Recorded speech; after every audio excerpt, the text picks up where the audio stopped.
Fala, meus queridos, tudo bem com vocês? Diego América aqui, sejam bem-vindos a mais um vídeo do nosso canal.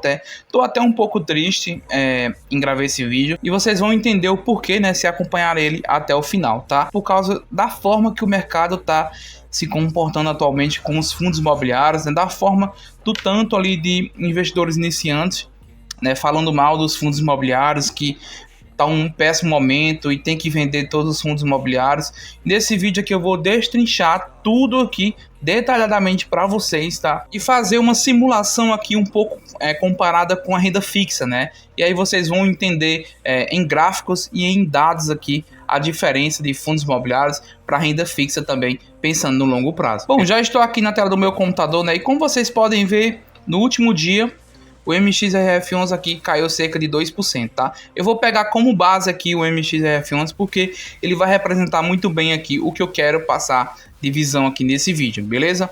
Então aqui vocês vê cerca de 1% aqui, 1,3% o MXRF11 caindo, né? Você vê aqui nos últimos 5 dias quase que 2%. No último mês quase que 4%, né? Vai ver aqui no acumulado de um ano cerca aqui de 15,16%, tá? Isso é algo drasticamente alto para fundos imobiliários que não tem uma grande volatilidade como, por exemplo, ações, tá? Se eu vou pegar aqui, ó, e pegar o Ibovespa, para vocês terem um pouco de noção, no mesmo período, tá? Cerca de 8%, 8,53 pontos percentuais em relação aqui o Ibovespa. Então você percebe a diferença do MXRF11 para ações, por exemplo, né? Na verdade, deveria ser ao contrário, né? Um fundo imobiliário não deveria cair tanto, só que era nítido que ele sim ia, com o decorrer do longo prazo, com o decorrer do tempo, ele ia se reajustar, porque ele estava um pouco caro. E eu vou explicar um pouco aqui sobre, com dados, né? Explicar sobre esse fundo imobiliário também, e no geral também envolvendo outros fundos imobiliários, para você entender a diferença de fundos imobiliários e qual rende mais, Diego. Será que renda fixa compensa mais, mesmo com a taxa em 12,25% na data que eu estou gravando esse vídeo? Tu acha que compensa mais? Mesmo com essa queda do MXRF11, você vai ver e vai entender e tirar suas próprias conclusões, beleza? Bom, primeiro ponto aqui, eu já estou no site do Investidor 10, né, que é o site aqui que eu vou utilizar para fazer toda essa análise, tá? E realmente destrinchar toda essa parte aqui em relação a dados para vocês entenderem. Uma coisa que muitos investidores esquecem quando estão investindo, né, é que eles veem justamente isso aqui, quando eles olham para fundos imobiliários. Poxa, Diego, eu estou investindo em fundo imobiliário e minha cotação está despencando. O fundo imobiliário eu comprei a R$100 e está atualmente em R$85, R$90. Estou perdendo R$10 só por uma cota. Então estou perdendo muita grana ali, se for comparar com 10 mil, 50 mil ali investido naquele fundo imobiliário. Então tem que vender isso para eu não acabar perdendo mais dinheiro. Então eu tenho que ir lá para, sei lá, criptomoedas, para Bitcoin. Eu tenho que ir para o dólar porque tá muito alto. Dólar hoje 6,30. Dólar 6,30, cara. Isso aqui é uma cacetada de dinheiro comparado com a nossa moeda, né? Aí você vem aqui, ó, Bitcoin. Vamos ver quanto é que tá o Bitcoin atualmente. Bitcoin tá aqui em 636 mil reais, né? Hoje ele tá aqui decaindo um pouco, né? Mas o Bitcoin aqui já passou a casa de 100 mil dólares, né? Um Bitcoin. Mas esse aqui não é o intuito do vídeo. Eu quero que você entenda que muita gente só olha essa cotação, entendeu? Nossa, eu vou ver aqui, o Bitcoin tá custando tudo isso, com uma valorização aqui gigantesca no decorrer aqui, sei lá, de 5 anos. Olha só, mais de... Poxa, é uma porcentagem aqui muito alta. A gente tem que investir em Bitcoin, a gente tem que investir em dólar, porque tá muito alto, e a gente tem que aproveitar, porque senão a gente vai ficar de fora. É aí onde os investidores se lascam, né? Desculpem pela palavra, mas realmente é isso.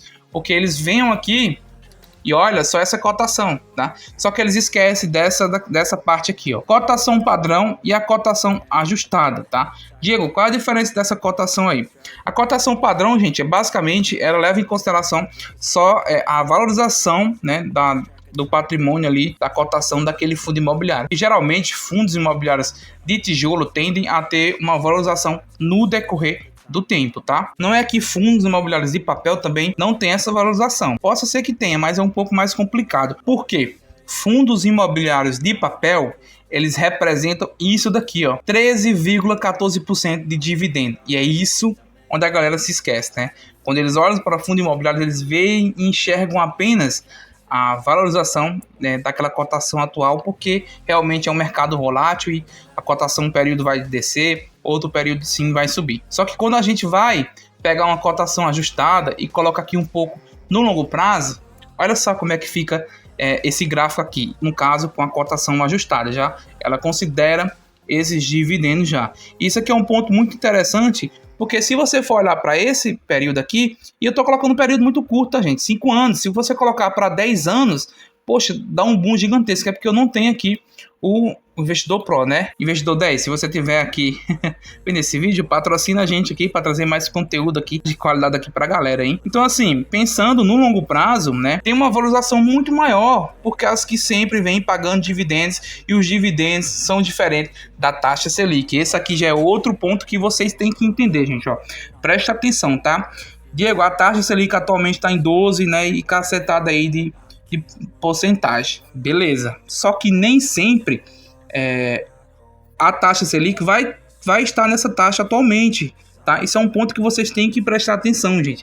Nem sempre a taxa Selic vai estar lá em 12, em 10, em 13% da sua máxima histórica, tá? Porque pensando no longo prazo, né, a taxa Selic tem períodos que vai estar 5, 6, 7%, sem levar em consideração ainda o imposto, que é algo que eu vou falar nesse vídeo e vou destrinchar aí essa diferença, né, com imposto e sem imposto ainda.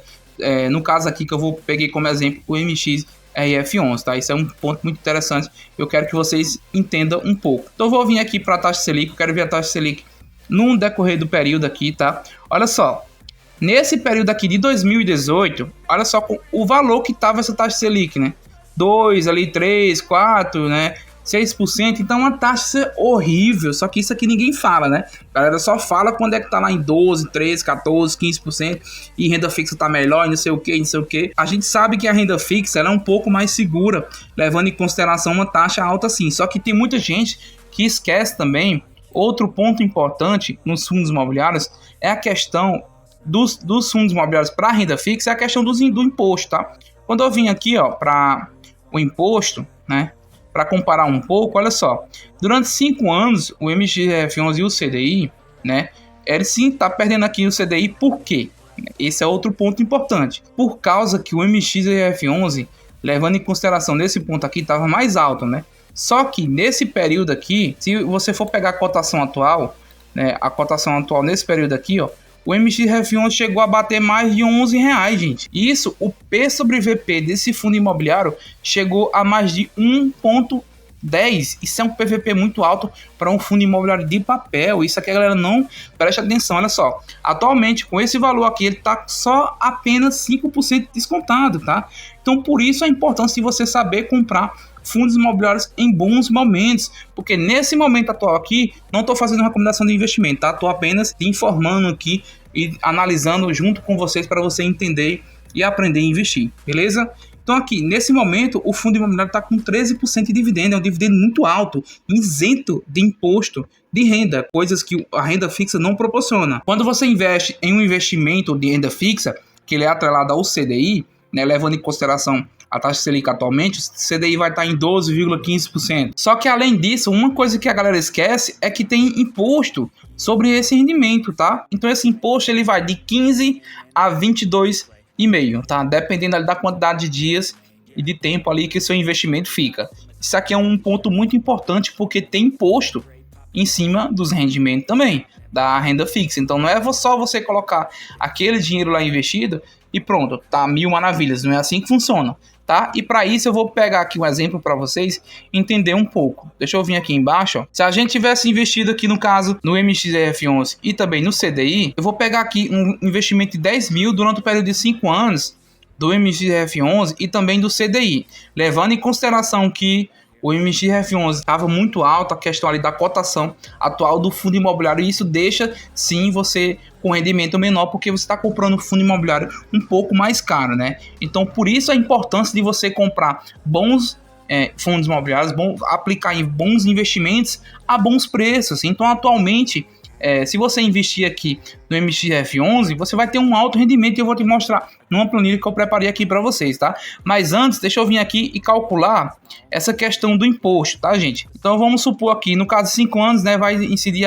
apenas os 15% de imposto. 38, eu vou tirar aqui os 10 mil que foi o investimento que a gente fez, tá? Vai sobrar esse valor aqui, e aí a gente vai multiplicar em 15%, que no caso aqui é a taxa do imposto aqui que tem que tirar. Então, desse valor aqui, a gente ainda tem que tirar 755, então vai ficar 14 e alguma coisinha, tá?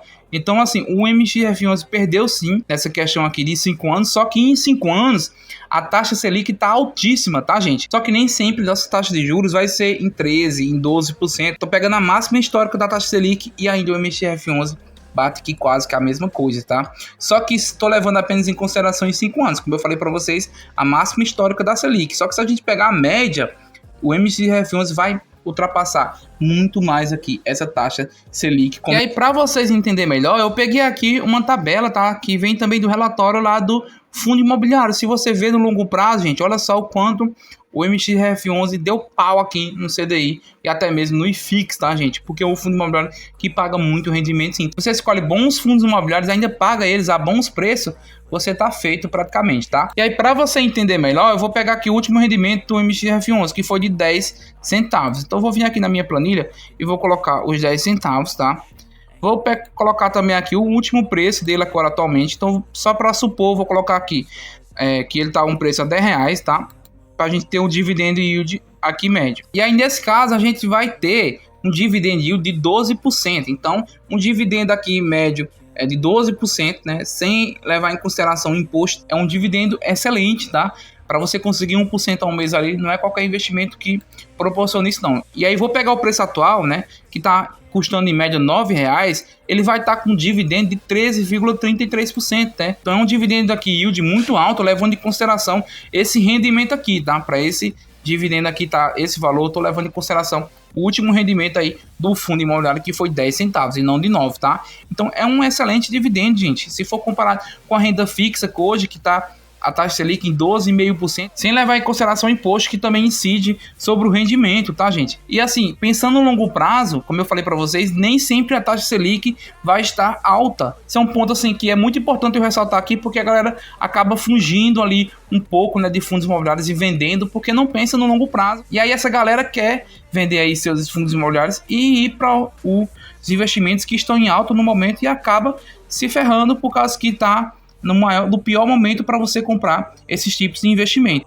Se a gente vir aqui, olha só, o último rendimento do fundo imobiliário do MXF11 foi de mais de 1% no mês passado, tá? Levando em consideração a cotação atual, tá? Então é um excelente rendimento. Então assim, não olhe apenas para a cotação de fundos imobiliários, porque isso é volátil e isso sim muda com o decorrer do tempo, tá? Você não pode olhar apenas para a cotação, tá? Eu sei que muita gente investe e fica olhando ali o seu patrimônio, fica meio que louco, né? Tendo essa oscilação e acaba se perdendo um pouco e vendendo nos piores momentos, né? Para vender no caso de fundos imobiliários, porque no momento atual você vai comprar bons fundos imobiliários a bons preços, né? E você vai ter um rendimento ainda mais alto, certo? Então vem assistir esse vídeo aqui também para aprender um pouco a analisar fundos imobiliários, que é muito importante para você tomar boas decisões. Te vejo no próximo vídeo do canal. Valeu e tchau, tchau.